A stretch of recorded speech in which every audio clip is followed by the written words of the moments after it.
এটা আমি আশা করি নাই। সোনার হরিণটা আপনার হাতছাড় হয়ে গেছে, আর আপনি মাত বড় হইয়া চুপচাপ হয়ে বসে আছেন। আরে সব সময় সব ক্ষমতা সব জায়গায় প্রয়োগ করা যায় না। আমি চাইলে চেয়ারম্যান রে বস কইরা ওই কোটিপতি মাছটা আমি হাত করতে পারতাম, কিন্তু এখন আর কিন্তু কিন্তু এখন আর না, কিন্তু আপনি কিছুই করতে পারবেন না, কারণ এই ক্ষমতা আপনার নাই, তাই তো? আমি যদি আপনার জায়গায় হইতাম না, তাহলে আমি দেখাই দিতাম আমি কি করতে পারি। আরে সব কথাবার্তা বুঝা বলিস না, বুঝে কথা বলিস না। আমি বুঝাই বলতেছি, আপনি আমার কি বুঝাবেন? বোঝান বুঝান, দেখি আমি কি বুঝি, বলেন। আরে আমাকে গ্রামের চৌধুরী পরিবার প্রভাবশালী একটা পরিবার। এই গ্রামের চেয়ারম্যান, মেম্বার, মন্ত্রী, এমপি, মিনিস্টার সবাই তার হিসাব করে চলে। এই পরিবার চৌধুরী পরিবার একটা শক্তিশালী পরিবার, তাদের সাথে ডরে কেউ কথা বলে না। ডরে আছেন তো?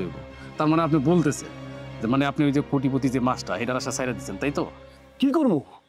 আরে চৌধুরী বাড়ির যে বাউন্ডারি, যে প্রাচীর দিয়ে ঘেরা, এই প্রাচীর ভেদ করে কেমনে যাবি? না চিন্তাই করতে পারবি, না ওই প্রাচীরে ঢুকতে পারবি। কি করবো?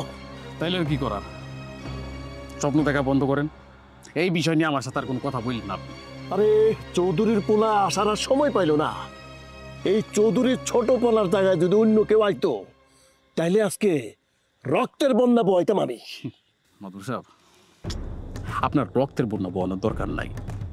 এখন এই কোটিপতি মাস্টারে কিভাবে ওই চৌধুরী বাড়ি থেকে উদ্ধার করা যায় এই প্ল্যানিংটাই করতে হবে।